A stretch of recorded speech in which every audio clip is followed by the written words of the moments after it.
Good morning, class 9th. We are discussing causes of French Revolution, social causes we have discussed. Now today we will discuss economic causes. In 1774, Louis XVI of Bourbon family of kings ascended the throne of France. Bourbon family, you can keep remember because Bourbon biscuit are also very famous and you might be very fond of it. So he became king. He was 20 years old and married to Austrian Princess Marie Antoinette. Upon his accession, the new king found an empty treasury. Long years of war had drained the financial resources of France, and because France was involved in wars from many years, so it led to empty treasury and other resources. Added to this was the cost of maintaining an extravagant court at the immense palace of Versailles. और Versailles का जो एक बहुत ही शानदार palace था और उसमें जो एक कोर्ट एक्स्ट्रावेगेंट कोर्ट बहुत ज़्यादा जिस पे फिजूल खर्ची होती थी. ओके, सो उसकी कॉस्ट भी बहुत ज़्यादा थी, मेंटेन करने की कॉस्ट भी बहुत ज़्यादा थी. Under Louis XVI, France helped the 13 American colonies to gain their independence from the common enemy Britain. And Britain जो उसका एक common enemy था, वो जो अमेरिका में उसने जो कॉलोनीज़ बना रखी थी 13 colonies, so France helped these colonies to gain independence. That was also a main reason. The war added more than $1 billion livre to a debt. Debt means कर्ज, क्योंकि अब वॉर में रहोगे तो जो खर्च होगा उसके लिए कर्ज लेना होगा अगर ट्रेजरी एम्प्टी है तो. So this debt increased a lot, had already risen to more than 2 billion, और that जो debt था वो 2 मिलियन लिवरे से और ज़्यादा इंक्रीज हो गई. Livre actually it was a unit of currency in France which was discontinued in 1794.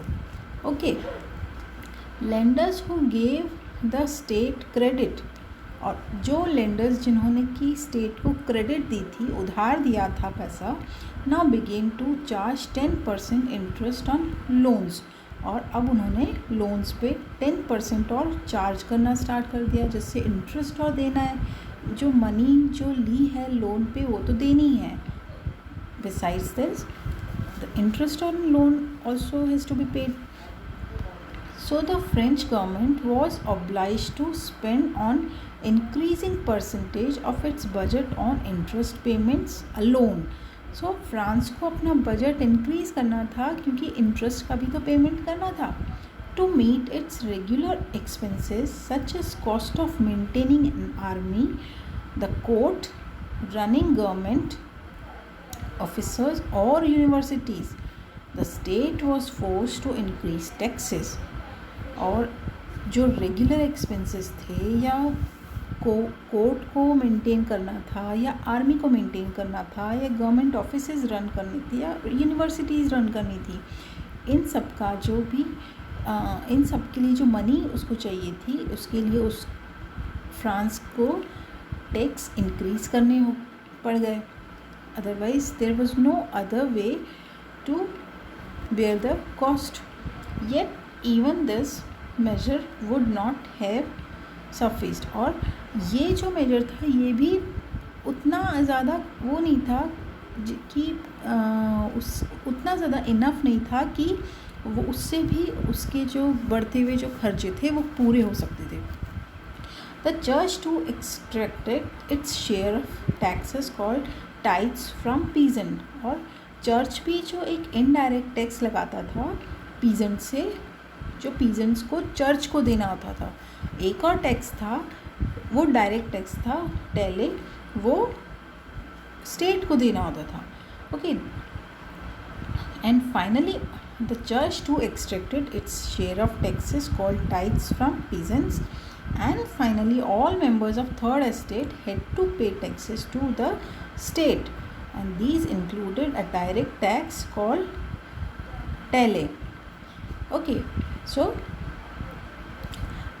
now direct tax था tele and indirect tax था tithes, and number of indirect taxes which were levied on articles of everyday consumption like salt और tobacco, और इसके साथ साथ salt, tobacco इन सब पे और indirect taxes थे.